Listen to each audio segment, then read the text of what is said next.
बिस्मिल्लाहिर्रहमानिर्रहीम।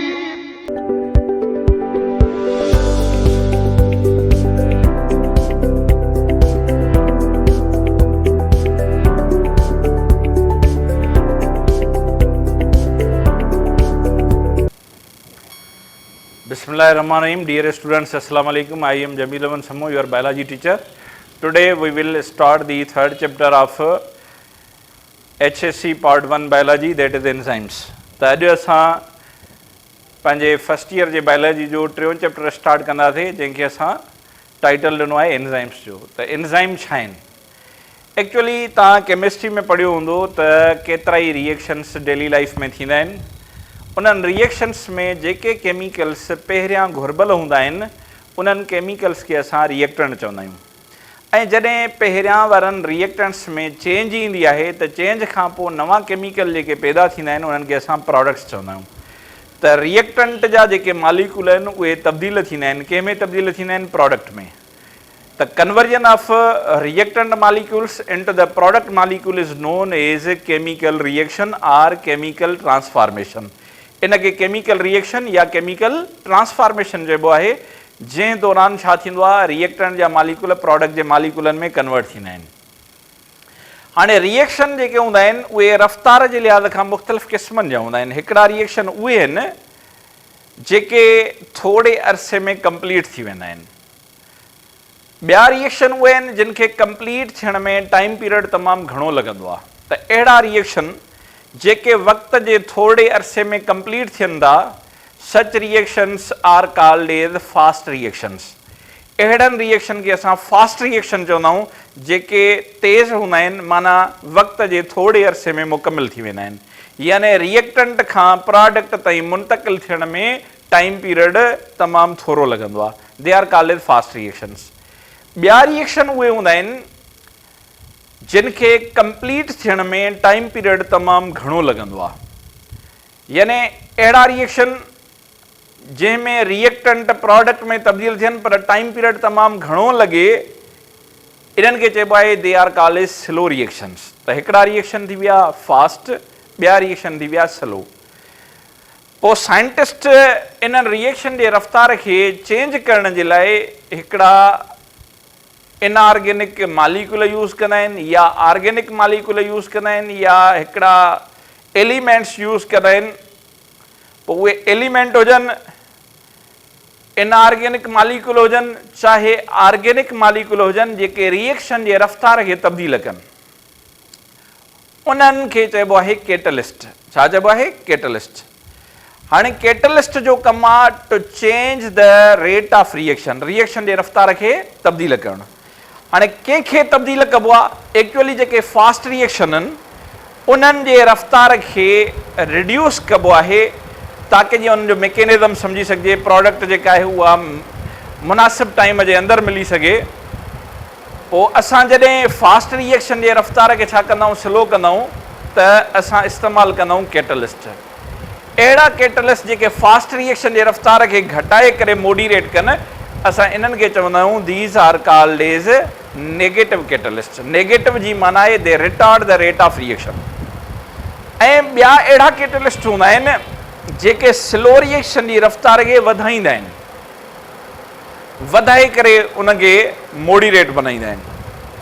त अहिड़ा कैटलिस्ट जेके स्लो रिएक्शन जे रफ़्तार खे छा कनि, इंक्रीज़ कनि, they are called as positive catalyst. त कैटलिस्ट जेके आहिनि उहे नेगेटिव बि थींदा आहिनि, कैटलिस्ट पॉजिटिव बि थींदा आहिनि, जेके डेली लाइफ में असां यूज़ कंदा आहियूं मुख़्तलिफ़ इंडस्ट्रीज़ में या लेबोरेटरीज़ में।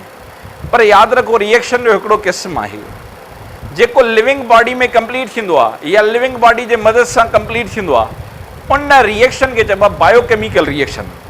Means every reaction is not biochemical. Bio word लॻण सां इहो रिएक्शन जो ख़ासि क़िस्म बणिजी थो पवे, जेको इंडिकेट थो करे त इन रिएक्शन जो तालुक़ु लिविंग ऑर्गेनिज़म सां आहे, जानदारनि सां आहे। त बायोकेमिकल रिएक्शन जेके लिविंग बॉडी में थियनि था, नॉर्मल जेको आहे हालात में उन्हनि जी रफ़्तार पहिरियां खां ई स्लो हूंदी आहे। पोइ उन्हनि जे रफ़्तार खे वधाइण जे लाइ हिकिड़नि कैटलिस्ट जी ज़रूरत हूंदी आहे, जेके पॉज़िटिव इन नेचर हूंदा आहिनि ऐं स्पेशली उहे छाजा ठहियल हूंदा आहिनि, उहे प्रोटीन जा ठहियल हूंदा आहिनि। त असां अहिड़े क़िस्म जा जेके पॉज़िटिव कैटलिस्ट हुजनि जेके लिविंग बॉडीअ जे अंदरि बायोकेमिकल रिएक्शन जी रफ़्तार खे वधाइनि, असां उन्हनि खे चवंदा आहियूं इहे बायोकेटलिस्ट आहिनि, या बायोकेटलिस्ट जो ॿियो नालो जेको आहे उहो हूंदो आहे एंजाइम्स। त चैप्टर नंबर 3 में असां छा था पढ़ूं? एंजाइम्स था पढ़ूं। एंजाइम छा आहिनि? इहे पॉज़िटिव बायोकेटलिस्ट आहिनि जेके बायोकेमिकल रिएक्शन जे रफ़्तार खे छा था कराइनि? इंक्रीज़। हाणे बायोकेमिकल रिएक्शन जी रफ़्तार जेका आहे उहा इंक्रीज़ थियण सां ऑर्गेनिज़म खे फ़ाइदो हूंदो आहे, एनर्जी हुनखे जल्द में मिलंदी, उहो पंहिंजो एक्टिविटीज़ परफॉर्म करे सघंदो, टॉक्सिक कंपाउंड जल्द में लेस टॉक्सिक में कन्वर्ट थी वेंदा। त बायोकेमिकल रिएक्शन जी जेका नॉर्मल स्टेट में रफ़्तार आहे उहा स्लो आहे, उनखे वधाइण जे लाइ पॉज़िटिव बायोकेटलिस्ट खपनि, that are called as enzymes. हाणे क्वेश्चन इहो आहे त पॉज़िटिव बायोकेटलिस्ट खे एंजाइम छो सॾियो वियो? Actually, word enzyme is taken from two Greek words. En means en, enzyme means yeast. इन्हनि खे ऑब्जर्व कयो वियो यीस्ट में। हाणे यीस्ट छा आहे? Yeast is a unicellular fungus. U have studied A well non process from very beginning classes, that is fermentation. Fermentation उहो अमल आहे जंहिंखे असां एनेरोबिक रेस्पायरेशन बि चवंदा आहियूं। अहिड़ो अमल जेको ऑक्सीजन जे गैर मौजूदगीअ में थिए थो पियो, फुट टुटे थो। एक्चुअली इन दौरान लैक्टिक एसिड ठहंदो आहे, अल्कोहल ठहंदो आहे, या ॿियूं केतिरियूं ऑर्गेनिक प्रोडक्ट्स ठहंदियूं आहिनि कार्बोहाइड्रेट मां, स्पेशली ग्लूकोज मां, and the absence of oxygen. हाणे उहो लैक्टिक एसिड या अल्कोहल तयारु करण वारा जेके एंजाइम्स मौजूदु हुया उहे हुया यीस्ट में। यानी यीस्ट में हिकिड़ा अहिड़ा मालिक्यूल हुया जेके कार्बोहाइड्रेट खे ऑक्सीजन जे गैर मौजूदगी में टोड़े कन्वर्ट कनि पिया अल्कोहल में या अदर ऑर्गेनिक प्रोडक्ट्स में। त पोइ असांजी पहिरीं जेका ऑब्ज़र्वेशन हुई अहिड़नि मालिक्यूलनि जी जेके बायोकेटलिस्ट उहा यीस्ट में हुई, तंहिंजे करे इन्हनि जो नालो प्रोपोज कयो वियो एंजाइम्स, यानी in the yeast. Means first time they were noticed इन द यीस्ट सेल्स। इन्हनि खे पहिरियों दफ़ो डिफाइन कयो फ्रीडिक विलेलम कून, कॾहिं 1878 1878 में फ्रीडिक विलेलम कून साइंटिस्ट आहे जंहिं इन्हनि खे पहिरियों दफ़ो डिफाइन कयो त biocatalyst which speed up or accelerate the rate of biochemical reactions are called enzymes. उहे बायोकेटलिस्ट जेके बायोकेमिकल रिएक्शन जे रफ़्तार खे एक्सेलरेट था कनि, स्पीड अप था कनि, उन्हनि खे छा सॾिबो आहे? They are called as enzymes. हेठि हुननि जी वज़ाहत में असां जुमिलो लिखियो आहे त mostly they are proteinaceous in nature. Majority जेका आहे, अक्सरियत जेका आहे एंजाइम जी, उहा प्रोटीन जे मालिक्यूलनि मां ठहंदी आहे। माना प्रोटीन प्रीकर्सर आहे, या प्रोटीन उहे मालिक्यूल आहिनि जेके एंजाइम जो कमु कनि था ऐं रिएक्शन जे रफ़्तार खे वधाइनि था। जीअं असां चैप्टर नंबर 2 में प्रोटीन जी टॉपिक में पढ़ियो आहे त protein can also speed up the rate of reaction in the form of enzymes. But in 1980s, Thomas Sich and Sidney Altman observed that certain molecules of RNA also speed up the rate of reactions occurring in the cell nuclei. Thomas Cech ऐं Sidney Altman 1980 जे ॾहाके में इन शइ खे, इन ॻाल्हि खे observe कयो, नोट कयो त कुझु आरएनए जा मालिक्यूल आहिनि जेके बि रिएक्शन जी रफ़्तार खे वधाईंदा आहिनि, पर कहिड़ा रिएक्शन जेके सेल जे न्यूक्लियाई में कंप्लीट थींदा आहिनि। Such RNA molecules were termed as ribozymes. RNA जे इन्हनि मालिक्यूलनि खे सॾियो वियो राइबोज़ाइम। त हाणे राइबोज़ाइम बि एंजाइम आहिनि, पर उहे प्रोटीन जा ठहियल न आहिनि, उहे छा ते मुश्तमिल आहिनि? आरएनए ते। हाणे आरएनए ते मुश्तमिल जेके राइबोज़ाइम वारा एंजाइम आहिनि उन्हनि जो तादाद थोरो आहे, पर अक्सर जेके एंजाइम आहिनि उहे छा मां ठहंदा आहिनि? प्रोटीन मां। त जनरल कंसेप्ट ईंदो आहे त मोस्टली या generally enzymes are proteinaceous in nature. त असां बयानु कयोसीं कैटलिस्ट जो कमु छा हूंदो आहे? Catalyst alter the rate of reaction, catalyst reaction जे रफ़्तार खे तब्दील कंदा आहिनि। कैटलिस्ट जा घणा टाइप आहिनि? ॿ, positive and negative. Positive catalyst जो कमु छा हूंदो आहे? रेट ऑफ रिएक्शन खे वधाइण, ऐं नेगेटिव कैटलिस्ट जो कमु छा हूंदो आहे? रेट ऑफ रिएक्शन खे घटाइण। पर बायोकेमिकल रिएक्शन जी रफ़्तार नेचुरली तौर ते जेके ऑर्गेनिज़म जे बॉडी में रिएक्शन थींदा उन्हनि जी छा हूंदी आहे? नॉर्मल हालात में उनजी रफ़्तार स्लो हूंदी आहे, लिहाज़ा उन जी स्पीड खे अप करण जे लाइ ज़रूरत हूंदी आहे पॉज़िटिव कैटलिस्ट जी। ऐं उहे पॉज़िटिव कैटलिस्ट जेके लिविंग बॉडी में कमु कंदा आहिनि they are called as biocatalyst, and biocatalyst are also called as enzymes.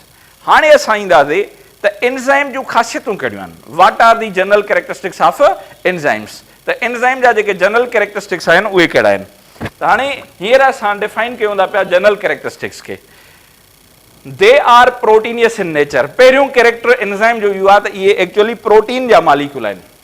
The only speed up or accelerate the rate of biochemical reaction. हाँ एक शइ ज़हन में रखो त कदें भी एंजाइम जे इन्वॉल्वमेंट जे करे रिएक्टेंट या प्रोडक्ट जे कंसंट्रेशन ते को भी असर न पवंदो आहे। जेतिरा रिएक्टेंट हूंदा प्रोडक्ट ओतिरी ठहंदी, रिएक्टेंट घणा हूंदा प्रोडक्ट घणी ठहंदी, रिएक्टेंट थोड़ा हूंदा प्रोडक्ट घटि ठहंदी। Actually they have no effect on the concentration of reactant and products। उन जे इक्विलिब्रियम ते उन जो कोई भी जो का पंहिंजो उन जे कंसंट्रेशन ते उन जो को भी इफेक्ट न हूंदो आहे। बाक़ी छा हूंदो आहे इन जो असर हूंदो आहे टाइम पीरियड ऑफ रिएक्शन ते। पहिरियां टाइम पीरियड ऑफ रिएक्शन छा हुयो, जेके रिएक्शन स्लो हुया जिन खे पूरे थियण में टाइम पीरियड घणो पियो लॻे, पर एंजाइम जे इन्वॉल्वमेंट जे करे उन्हनि खे थोरो टाइम लॻंदो आहे कंप्लीट थियण में, पूरे थियण में। त अहिड़ा रिएक्शन अड़ा जो का मालिक्यूल सारी अड़ा मालिक्यूल जेके छा था कन पिया रेट ऑफ रिएक्शन के स्पीड अप कंदा, फकत ऐं फकत स्पीड अप कंदा, कदें भी एंजाइम स्पीड के रिड्यूस नथा कन, स्पीड के हमेशा अप कंदा आहिनि, एक्सेलरेट कंदा आहिनि। They remain unchanged or unaltered or same before and after the biochemical reaction. Biochemical reaction का पहिरियां ऐं बाद एंजाइम साॻियो रहंदो आहे। एंजाइम में पाण में का भी तब्दीली न ईंदी आहे। एक्चुअली जेका प्रोडक्ट ठहंदी उहा ठहंदी सबस्ट्रेट मां। हाँ एक्चुअली अगर सबस्ट्रेट घनी आ तो प्रोडक्ट भी घनी ठहंदी, सबस्ट्रेट घट आ प्रोडक्ट भी घट ठहंदी, उन जे कंसंट्रेशन ते को असर न पवंदो, फकत टाइम पीरियड ते असर पवंदो। ऐं एंजाइम रिएक्टेंट मां प्रोडक्ट ठाहिण खां पोइ साॻे जो साॻिया रहंदा, पाण प्रोडक्ट में कन्वर्ट न थींदा, उन जी पंहिंजी केमिकल कंपोजिशन में का भी चेंज न ईंदी आहे। त असां जुमिलो लिखा they remain unchanged unaltered or same before and after biochemical reaction. Enzyme जो कम इनके असां थोड़ो डेली लाइफ में एक एग्जाम्पल में समझूं था। जी रोजमर्रा की जिंदगी में मशीन्स असांजे कम के रफ्तार के वधाईंदियूं आहिनि, अहिड़े तरीक़े से बायोकेमिकल रिएक्शन के रफ्तार के केर वधाईंदा आहिनि, एंजाइम वधाईंदा आहिनि। फॉर एग्जाम्पल माण्हू हिकिड़ो पंधु वञे थो, हाणे जेकॾहिं उहो पंधु वेंदड़ माण्हू 5 किलोमीटर तय करे थो 30 मिंटनि खां पोइ, ऐं उहो ई माण्हू जॾहिं बाइसाइकिल या मोटरसाइकिल ते वञे थो त उनखे टोटल 4 खां 5 मिंट था लॻनि साॻियो ई फ़ासिलो तय करण में। त मोटरसाइकिल या बाइक जे इस्तेमाल खां पोइ उनजे पहुचण वारी रफ़्तार जेका आहे उहा छा थी वई, वधी वई। पोइ इहा शइ यादि रखो, जीअं रफ़्तार खे मशीन छा थी करे इंक्रीज़ थी करे, अहिड़े ई तरीक़े सां एंजाइम बि रिएक्शन जे रफ़्तार खे छा थो करे, इंक्रीज़ थो करे। या सिंपल एग्जाम्पल ईअं वठो, जेकॾहिं कपिड़ा हथनि सां धोइजनि टाइम घणो लॻंदो, सर्फ सां खार सां साबुण सां उनखे मेटबो, साफ़ कबो, निपुड़बो, टाइम घणो लॻंदो।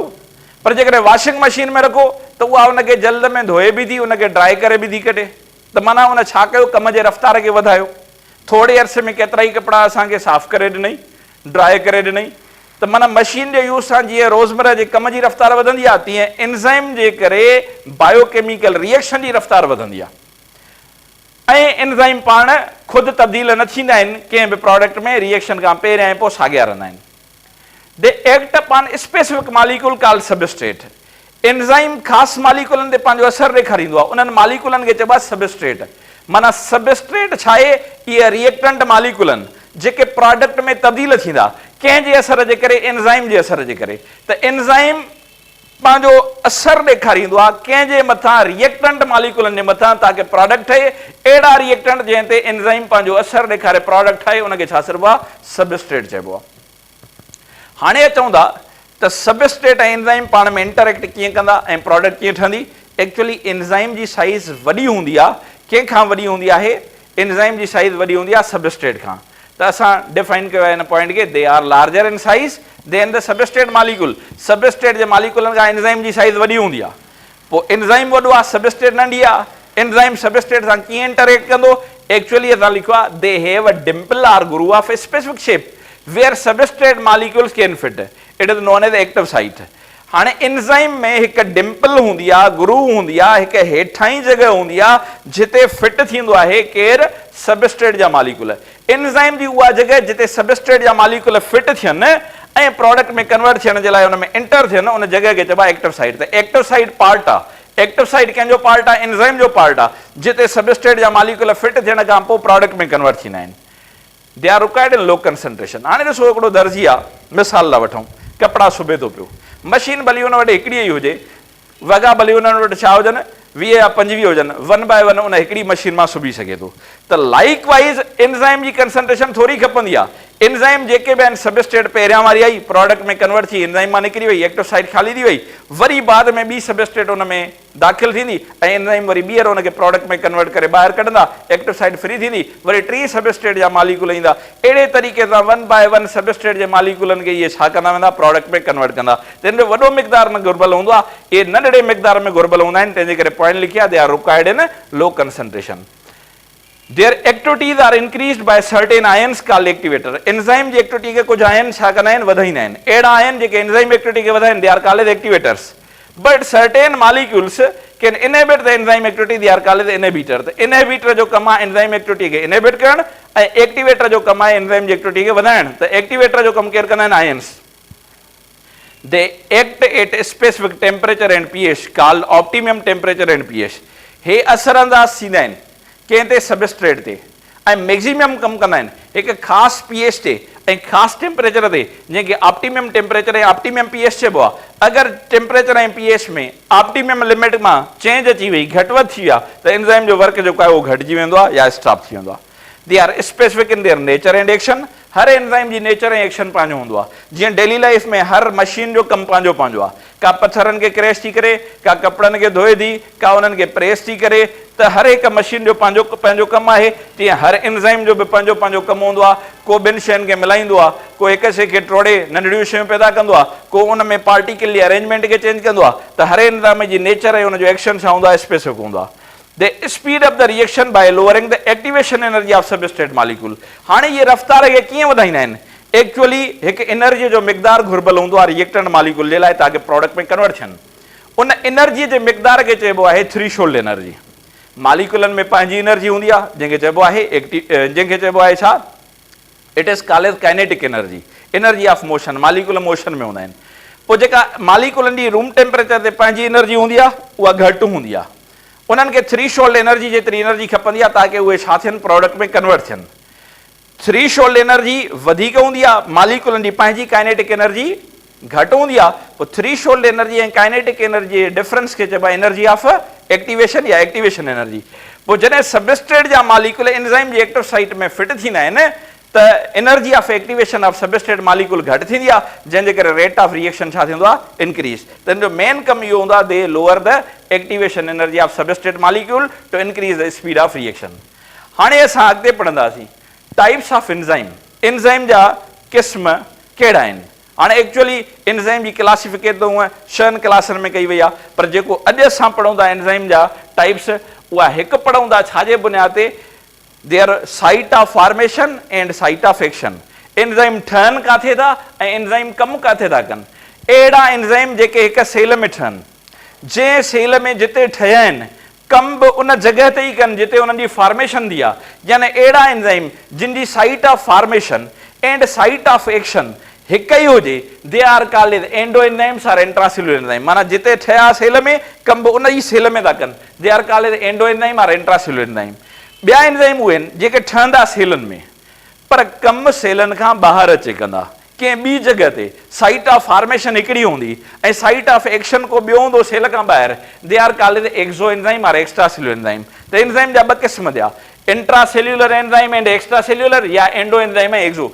छाजे बुनियाद ते site of formation and site of action इन खां अलावा केमिकल कंपोजिशन जे बुनियाद ते एंजाइम जा ॿ क़िस्म हूंदा आहिनि हिकिड़नि एंजाइम्स खे चइबो आहे simple enzymes or proteo enzymes simple enzymes or proteo enzyme they are composed of only protein ही एंजाइम फ़क़ति ऐं फ़क़ति छाजा ठहियल आहिनि प्रोटीन जा प्रोटीन खां अलावा इन जे स्ट्रक्चर में को ॿियो कंपोनेंट न हूंदो आहे ऐं ॿियनि खे चइबो आहे कॉन्जुगेटेड एंजाइम या होलो एंजाइम्स अहिड़ा एंजाइम जंहिंमें मेजर पार्ट प्रोटीन न हूंदो पर प्रोटीन खां अलावा को नॉन प्रोटीनियस पार्ट बि हूंदो त पोइ जेको होलो एंजाइम जो प्रोटीनियस पार्ट हूंदो आहे major part it is called as apo enzyme इनखे एपो एंजाइम चइबो आहे पर जेको नॉन प्रोटीनियस पार्ट आहे उहो कोफैक्टर हूंदो आहे हाणे एक्चुअली कोफैक्टर खे जेकॾहिं ॾिसो वञे त इहो प्रोटीन जो ठहियल त न आहे नॉन प्रोटीनियस आहे पर इहो नेचर में इनऑर्गेनिक बि थी सघे थो ऑर्गेनिक बि अगरि इनऑर्गेनिक कोफैक्टर हूंदा आहिनि त उहे आयन जे शक्ल में हूंदा आहिनि लाइक मैग्नीशियम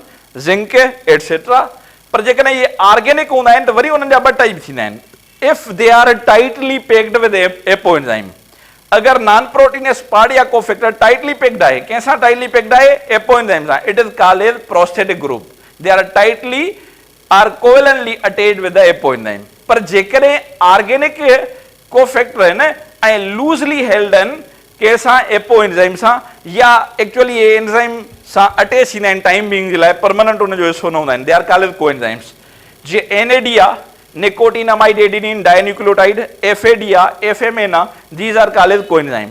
ये मोस्टली विटामिन मां ठहंदा आहिनि, विटामिन डेरिवेटिव्स आहिनि, या जेको आहे न्यूक्लियोटाइड हूंदा आहिनि, न्यूक्लियोटाइड या विटामिन डेरिवेटिव जेके ऑर्गेनिक इन नेचर त आहिनि पर टेम्पररी तौर ते या लूजली हेल्ड हूंदा कंहिंसां एपोएंजाइम सां ऐं वर्क कंदा as a carrier of group, त इन्हनि खे चवंदा असां कोएंजाइम। पर जे टाइटली पैक्ड हूंदा कंहिंसां एपोएंजाइम सां ऐं ऑर्गेनिक नेचर हूंदा त इन्हनि खे छा सॾिबो आहे, they are called as prosthetic groups. त हीअ हुई क्लासिफिकेशन कंहिंजी, एंजाइम्स जी, छाजे बुनियाद ते, केमिकल कंपोजिशन जे बुनियाद ते ऐं साइट ऑफ फॉर्मेशन ऐं साइट ऑफ एक्शन जे बुनियाद ते। हाणे अॻिते वारी जेका टॉपिक आहे असांजी उहा आहे मोड ऑफ एंजाइम एक्शन। हाणे स्टूडेंट्स पढ़ंदासीं असां मोड ऑफ एंजाइम एक्शन। त एंजाइम पंहिंजे सबस्ट्रेट ते पंहिंजो एक्शन कीअं थो ॾेखारे। इन में पहिरियों नज़रियो आहे कीलॉग थ्योरी, जेको फिस्चर ॾिनो 1898 में। हाणे कीलॉग थ्योरी जो नज़रियो छा थो ॿुधाए असांखे, त जीअं हिकु लॉक खे अनलॉक करण जे लाइ पर्टिकुलर की हूंदी आहे, ईअं हिकु सबस्ट्रेट खे प्रोडक्ट में कन्वर्ट करण जे लाइ पर्टिकुलर एंजाइम हूंदो आहे। उन मखसूस एंजाइम खां सवाइ सबस्ट्रेट प्रोडक्ट में कन्वर्ट न थी सघंदी आहे।